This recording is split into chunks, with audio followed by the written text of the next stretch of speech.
नमस्कार मित्रांनो.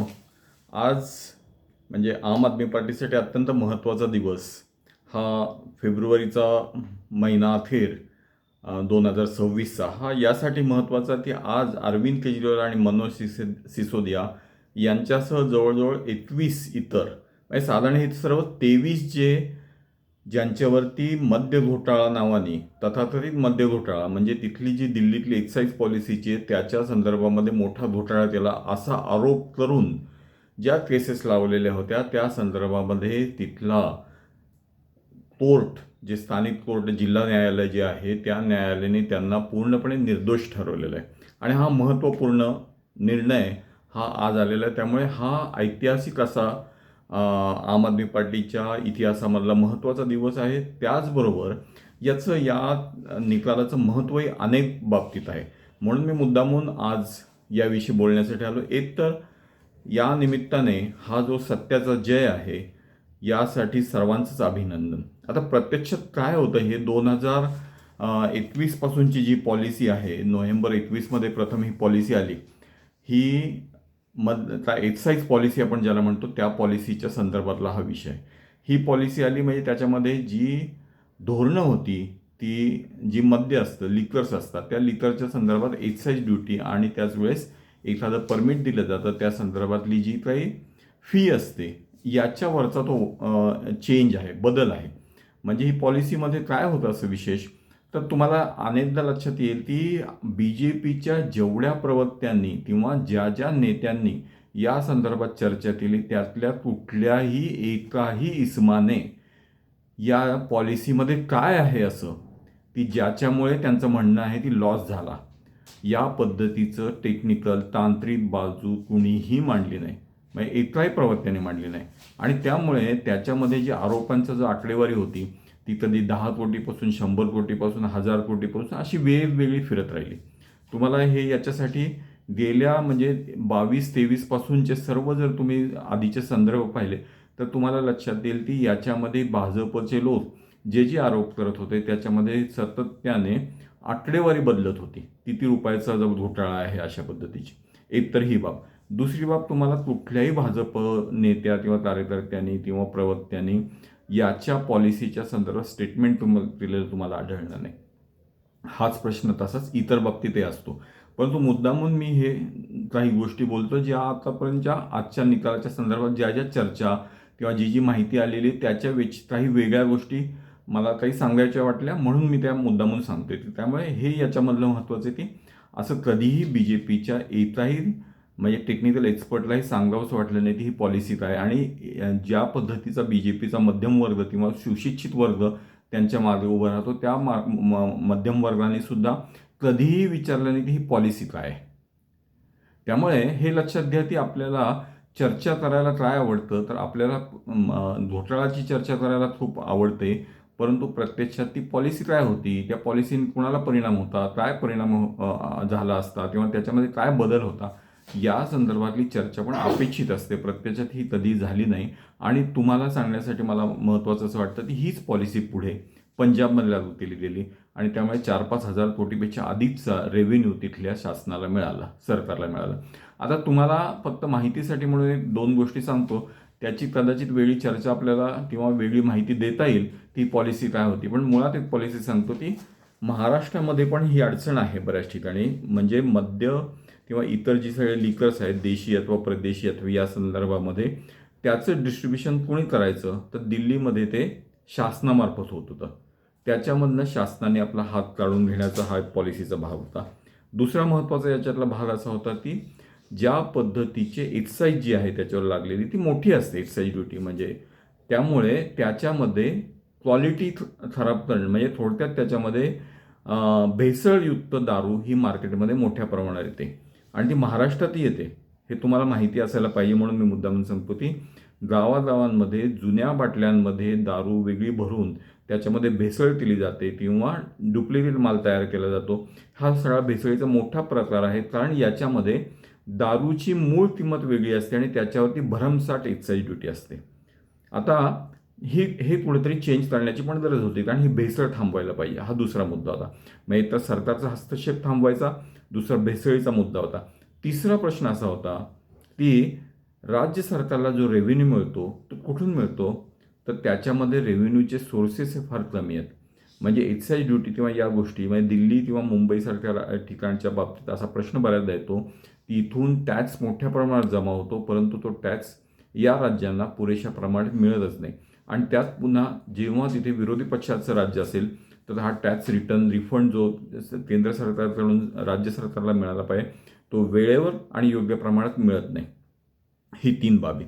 या 3 बाबींवरचं उत्तर हे या एक्साईज पॉलिसीमध्ये होतं. त्यामुळे अभ्यासूंनी याविषयी नंतर बघावं, निश्चितपणे बघावं ती पॉलिसी काय होती आणि त्याचे फायदे काय आहेत. आता आपण दुसऱ्या मूळच्या ज्या विषयाकडे जाऊ. या सगळ्याच्यामध्ये काय झालं की ही पॉलिसी आल्यानंतर याच्यावरती राज्यपालांना BJPचे तिथले जे ठेकेदार होते, म्हणजे बऱ्याच जुने ठेके जे होते ते BJPच्या लोकांकडे होते मोठ्या प्रमाणात, त्या लोकांनी याच्याविरुद्ध तक्रारी करायला सुरुवात केली. त्यानंतर ती राज्यपालांकडे, तिथल्या स्थानिक राज्यपालांकडे गेली. सक्सेना म्हणून जे होते त्यांनी याच्या संदर्भामध्ये आक्षेप घेतले. मग ही पुढे पॉलिसी रद्द केली गेली. ही पॉलिसी रद्द केल्यानंतर तरीसुद्धा त्याच्यामध्ये भ्रष्टाचार झालेला आहे अशा पद्धतीच्या तक्रारी या केल्या गेल्या आणि त्याच्यातून तिथल्या राज्यपालांनी, म्हणजे थोडक्यात तिथे नायब राज्यपालाला मोठे अधिकार आहेत दिल्लीमध्ये, त्यामुळे या तक्रारीवरती यांनी चौकशी सुरू केली आणि त्यामुळे ही CBI आणि EDची ही चौकशी पुढे सुरू झाली. याच्यामध्ये आजचा जो निकाल आहे तो जो काय म्हणू 6,000 पॅरेग्राफ्सचा आहे. एवढा मोठा तो निकाल आहे. 500-600 पानी तो निकाल आहे. याच्यामध्ये 500-600 साक्षीदार तपासले गेलेले आहेत. त्याशिवाय मोठ्या प्रमाणात म्हणजे ही जी सगळी चौकशी करत होती त्याच्यावरती 1,500 पेक्षा जास्त स्टाफ हा याच्यावरती काम करत होता. एवढ्या मोठ्या प्रमाणात ही तपास यंत्रणा यासाठी राबवली गेली. अरविंद केजरीवाल मुख्यमंत्री त्यांच्या घरामध्ये छापे टाकले गेले. आता ही सगळी त्याची पार्श्वभूमी आहे. हे यासाठी महत्त्वाचं की भारतामध्ये अशा पद्धतीने एखाद्या मुख्यमंत्र्याच्या घरावरती छापा टाकणं ही तशी आगळीवेगळीच गोष्ट, परंतु हा छापा टाकला गेला. अनेक छापे टाकले गेले इतर नेत्यांच्यावरती पण. आणि एका वेळेस लोकसभेच्या निवडणुकीच्या आधी म्हणजे याची चौकशी चालू होती, परंतु चौकशी दरम्यान सुरुवातीलाच याच्यावरती केसेस न लागू करता ऐन निवडणुकीच्या तोंडावर, लोकसभेच्या निवडणुकीच्या तोंडावरती या सगळ्या नेत्यांना अटक केली गेली. हे आम आदमी पार्टीचं पूर्ण स्ट्रक्चर किंवा संघटनाच विस्कळीत होईल या पद्धतीने याचे जे आम आदमी पार्टीचे सर्व महत्त्वाचे नेते एका वेळेस तुरुंगामध्ये होते. म्हणजे अरविंद केजरीवाल जसे तुरुंगात होते तसेच मनीष सिसोदिया होते, संजय सिंग त्याच वेळेस होते, जैन त्याच वेळेस, म्हणजे ज्यांनी आरोग्य व्यवस्था सुधारली आणि मनीष सिसोदियाने शिक्षण व्यवस्था सुधारली. हे नेते हे सर्व एकाच वेळेस तुरुंगामध्ये होते. असं निवडणुकीच्या काळामध्ये लोकसभेच्या तोंडावरती होतं. आता हे लक्षात घ्या की निवडणुकीच्या काळामध्ये काही काळ अगदी प्रचारापुरते काही दिवस जामीन मिळाला, परंतु याच वेळेस हे लक्षात घ्या की या जामिनांसाठी म्हणजे ज्या केसमध्ये एकही पुरावा नाही असं म्हटलं गेलं तो जामीन मिळवण्यासाठी यांना दोनदा सिसोदियांना दोनदा सुप्रीम कोर्टापर्यंत जाऊन पुन्हा खालच्या कोर्टाकडे येणं आणि पुन्हा सुप्रीम कोर्टामधून न्याय मिळणं अशी पूर्ण प्रक्रिया करायला लागली. यामध्ये सिसोदियांचे 17 महिने तुरुंगात गेले.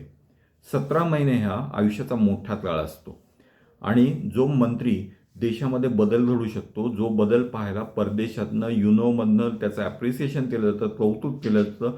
महाराष्ट्रातले अनेक मंत्री तिथे आणि महाराष्ट्रातले अनेक शिक्षक दिल्लीमध्ये जाऊन हे शिक्षणाचं मॉडेल पाहू इच्छित होते, पाहत होते आणि आम्ही त्यांना अभिमानाने सांगत होतो तुम्ही जावा तिथे तुमची पाहण्याची सोय केली गेलेली आहे, तुम्ही निश्चितपणे तिथल्या शाळा पहा.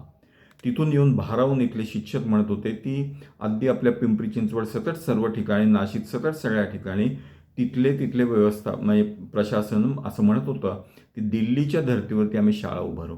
आणि याच वेळेस या पद्धतीने सिसोदियांना आत टाकलं गेलं 17 महिने. त्यामुळे एखाद्या देशाचं, एखाद्या शिक्षण व्यवस्थेचं केवढं मोठं नुकसान झालं असेल याचा तुम्ही अंदाज करू शकता. आता दुसरा भाग, या काळामध्ये आरोप कशा पद्धतीने केले गेले तर अरविंद केजरीवाल यांना जेव्हा आत टाकलं गेलं तेव्हा अगदी त्यांचं जो BP आहे, शुगर आहे, ही शुगर खूप फ्लक्च्युएट होत होती. ही फ्लक्च्युएट होत असताना त्यांना औषधं मिळवण्यासाठी सुद्धा मग हे लक्षात घ्या की एकीकडे आपल्याकडे मोठमोठे गुंड ससूनसारख्या ठिकाणी आरामशीर राहत असतात, सोयीसुविधा मिळवत असतात गुंड, आणि त्याच वेळेस अरविंद केजरीवालसारखा राजकीय नेता, एक त्यावेळेसचा मुख्यमंत्री, हा तुरुंगामध्ये त्याचं इन्शुलिन किंवा त्याच्या संदर्भातले औषधं मिळवायला त्याला कोर्टापुढे विनवण्या करायला लागतात. ही परिस्थिती दिल्लीमध्ये आणली गेली होती. आणि याच वेळेस भाजपचे नेते हे वेगवेगळे आरोप करत होते.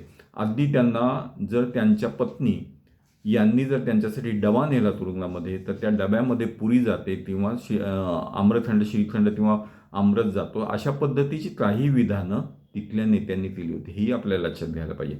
आणि याला मीडियाने मोठ्या प्रमाणावर प्रसिद्धी दिली होती. ही मीडियाने दिलेली प्रसिद्धी पण आपल्याला त्याच वेळेस लक्षात घ्यायला हवी.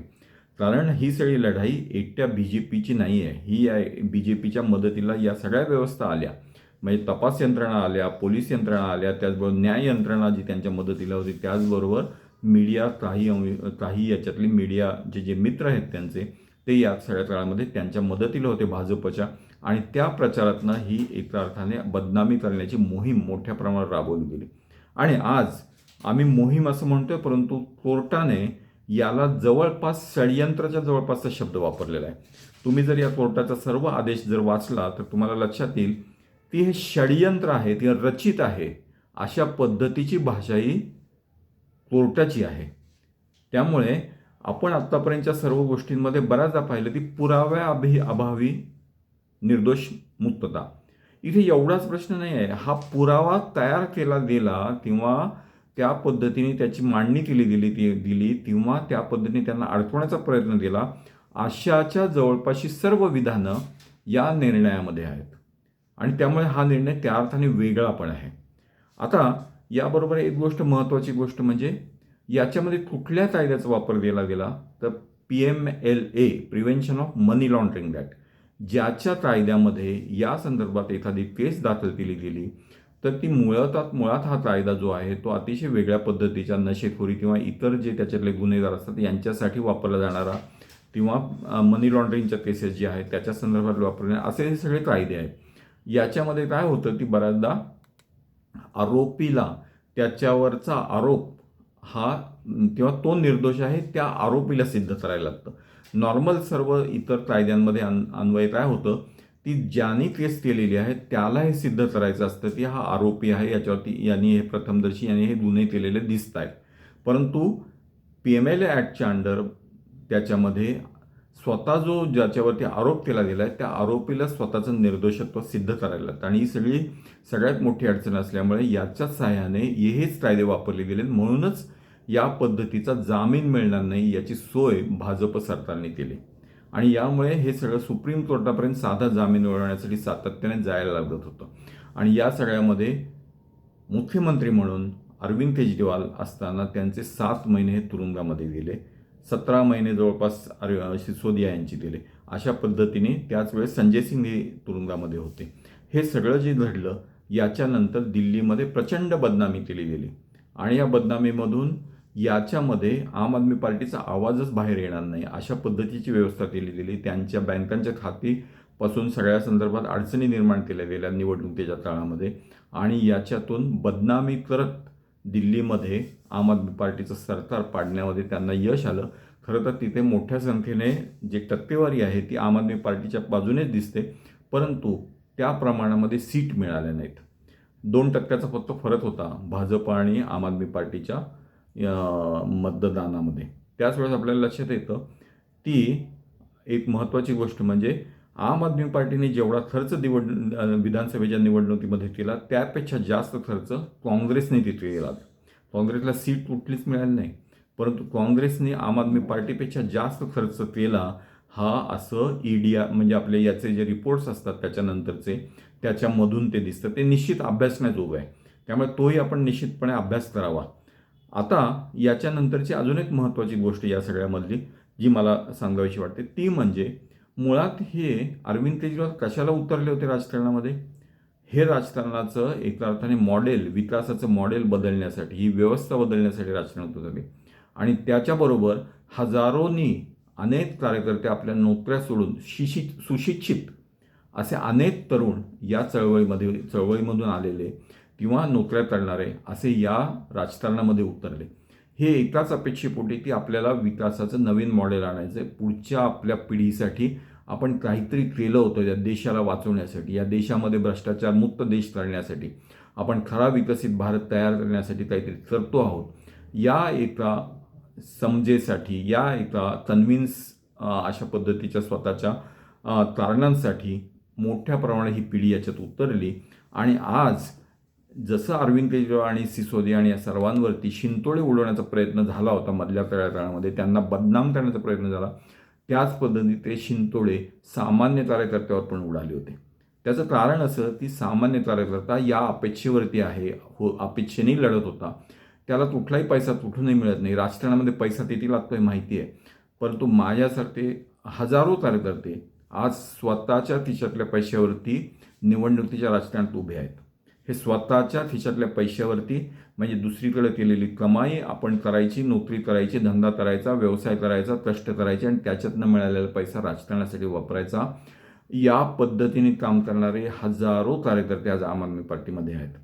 आणि त्यांच्या प्रामाणिकपणावरती हा कुठेतरी अविश्वास निर्माण होण्याची परिस्थिती निर्माण झाली होती. ही भाजप सरकारने आणली होती. मोदी आणि अमित शहा यांच्यावरती आम आदमी पार्टीच्या कार्यकर्त्याचा, प्रत्येक कार्यकर्त्याचा राग आहे तो यासाठी.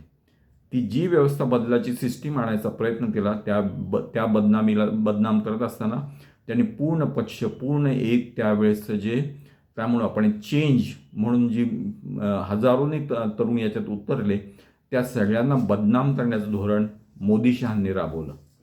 आणि म्हणून एका अर्थाने आम आदमी पार्टीला बदनाम करण्याचं धोरण म्हणजे हे एका अर्थाने एका मोठ्या त्यामुळं पिढी, मोठ्या एका तरुणांच्या पूर्ण ज्या आशा अपेक्षा होत्या त्याच्यावरती कुठेतरी प्रश्नचिन्ह उभं करण्याचं काम एकीकडे भाजपने केलं. म्हणून हे अतिशय गंभीर पण होतं. आणि त्यामुळे आजचा विजय हा त्यासाठी इथल्या कार्यकर्त्यांसाठी सुद्धा महत्त्वाचा आहे, आनंदाचा आहे. म्हणून आज आम आदमी पार्टीचे कार्यकर्ते आज मोठ्या प्रमाणावरती आनंदात दिसतात, खुशीत मनवत आहेत. याचं कारणच ते आहे की आज त्यांना पण कुठेतरी क्लीन चिट मिळाल्याची भावना निर्माण झालेली आहे. ही फक्त अरविंद केजरीवाल यांना क्लीन चिट नाही, तर इथल्या प्रत्येक प्रामाणिक माणसाला ही क्लीन चिट आहे. आणि या सिस्टीममध्ये आपल्याला लक्षात येतं की एखाद्या माणसाच्या संदर्भात एक पैशाचा पुरावा भ्रष्टाचाराचा नसताना सुद्धा त्याला 17 महिने आतमध्ये ठेवलं जाऊ शकतं आणि त्याला सुप्रीम कोर्टापर्यंत धाव घ्यायला लागू शकते. या पद्धतीचं भ्रष्ट व्यवस्था वापरण्याचं धोरण इथल्या काही भाजपच्या नेत्यांनी केलं असं या आम आदमी पार्टीच्या आजच्या निकालामधून स्पष्ट होतं. आणि म्हणजे हे आम आदमी पार्टी म्हणते यापेक्षा हे तिथलं कोर्ट म्हणतं आहे. कोर्टाच्या निकालामधल्या पानांमधून हे दिसतं आहे की या पद्धतीचं षडयंत्र कशा पद्धतीने रचलं गेलं आणि काय केलं गेलं. आता त्याच्यातला एक महत्त्वाचा आणखीन भाग म्हणजे याच्यामध्ये जे 23 आरोपी केले गेले त्याच्यामधला 1 नंबरचा आरोपी हा तिथला एक्साईज डिपार्टमेंटचाच अधिकारी होता. आता या अधिकाऱ्याच्या संदर्भात, त्याच्या संदर्भात जो 1 नंबरचा आरोपी आहे त्याच्या संदर्भात एक काही पुरावा नाही. असं असताना तुम्ही या अधिकाऱ्यांना सुद्धा या पॉलिसीमध्ये, या भ्रष्टाचाराच्या प्रकरणामध्ये कसं गुंतवलं याच्यावरती कोर्टाने प्रश्नचिन्ह उभं केलं. आणि त्यांची डिपार्टमेंटल एन्क्वायरी व्हावी म्हणजे एखादी या पद्धती केस उभी केली जात असताना त्या केसमध्ये जे CBIने केलं त्या CBIमधल्या अधिकाऱ्याची डिपार्टमेंटल एन्क्वायरी व्हावी अशा पद्धतीचा आदेश या कोर्टाने दिलेला आहे. हे याच्यामधलं वेगळंपण आहे आणि त्यामुळे तेही महत्त्वाचं आहे. आता या सगळ्या ह्याच्यामधून आपल्याला असं दिसतं की भ्रष्टाचाराच्या विरुद्धची जी लढाई आहे ती एका अर्थाने प्रचंड कठीण आहे. आता या केसमध्ये असं म्हटलेलं आहे भाजप आणि त्यांच्या तिथल्या सर्व नेत्यांनी असं म्हटलं की हे आता हायकोर्टात जाईल किंवा अपील केलंच जाईल याच्या विरोधामध्ये. त्यामुळे अपील केलं जाणार ह्याच्यात काही हे स्वाभाविक आहे. परंतु साधारण कायदेतज्ञांचं तुम्ही जर मत घेतलं तर तुम्हाला लक्षात येईल की ज्या केसेस CBI मध्ये ज्या अपयशी ठरतात किंवा CBIमध्ये त्या प्रूव्ह नाही होऊ शकत त्या EDमध्ये टिकत नाही. कारण मुळात EDची केस जी असते, प्रिव्हेन्शन ऑफ मनी लॉन्ड्रिंगची केस असते, ती मुळात CBIच्या तपासावरती आधारित केस असते. त्यामुळे याच्या पुढे EDची केस जी आहे ती ऑलरेडी म्हणजे वीक झाल्यासारखे किंवा एका अर्थाने ती त्याच्या तांत्रिक प्रोसेस नंतर ती जाईल. आता प्रश्न असा आहे ती अपिलामध्ये होईल. अपिलामध्ये हे शेवटपर्यंत जातील याच्यात काही शंका नाही. भाजपला त्यांची म्हणजे या पद्धतीने करण्याची त्यांची नीती असते, त्यामुळे ते त्याच्या पद्धतीने पुढे जातील. परंतु याच्यामधून काही फारसं हाताशी येणार नाही, कारण यातल्या 23 मधले एकाही आरोपीच्या विरोधात काही पुरावा नाही. आता दुसरं असं की तुम्हाला हे लक्षात येईल की मनी लॉन्ड्रिंग म्हणजे या संदर्भामध्ये इलेक्ट्रॉल बॉन्डच्या संदर्भामध्ये जो प्रश्न आला होता, त्या दिवशी अरविंद केजरीवाल आत घेतलं गेलं आणि इलेक्ट्रॉल बॉन्डच्या संदर्भातली माहिती बाहेर आली. याचा एक कोइन्सिडन्स आहे, तोही लक्षात घ्या तुम्ही 100%. ती मनी म्हणजे अरविंद केजरीवाल यांची अटक आणि त्याच वेळेस हा जो इलेक्ट्रॉल बॉन्डच्या संदर्भातली माहिती ही कधी बाहेर येते ही एक आहे. दुसरं एक असं ती जेव्हा ईडीच्या केसमध्ये जामीन मिळतो तेव्हा CBI नवीन केस लागते आणि मग अरविंद केजरीवालला पुन्हा आतच ठेवलं जातं. या दोन गोष्टी महत्त्वाच्या ज्याच्यामध्ये सरकारचा इंटरफिरन्स असल्याशिवाय होऊ शकत नाही असं लक्षात येतं आणि त्यामुळे याच्यामध्ये षडयंत्र आहे हे आपणही सहजपणे म्हणू शकतो. आता जे आपण आता म्हटलं ती याच्या पुढच्या केसेसमध्ये कदाचित सुप्रीम कोर्टापर्यंत ही लढाई चालू राहील, याच्यामध्ये भाजप हे लढवत राहील.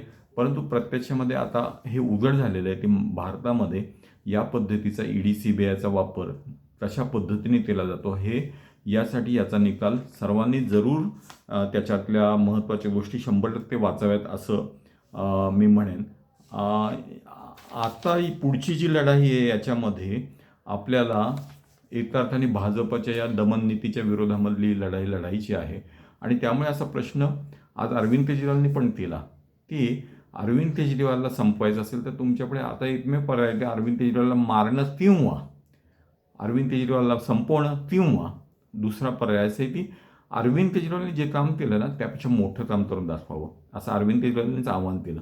त्यांनी असं म्हटलं की आम्ही 500 शाळा चांगल्या केल्या ना, उभ्या केल्या ना दिल्लीमध्ये, तुम्ही 5000 शाळा उभ्या करून दाखवा.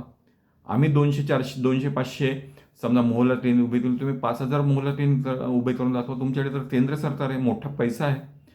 परंतु आपली रेट दुसऱ्यापेक्षा मोठी करण्याची नीती भाजपला कधीच जमलेली नाही. त्यांना जुमलेबाजीमुळे या पद्धतीचा पर्याय त्यांच्यासाठी अशक्य आहे.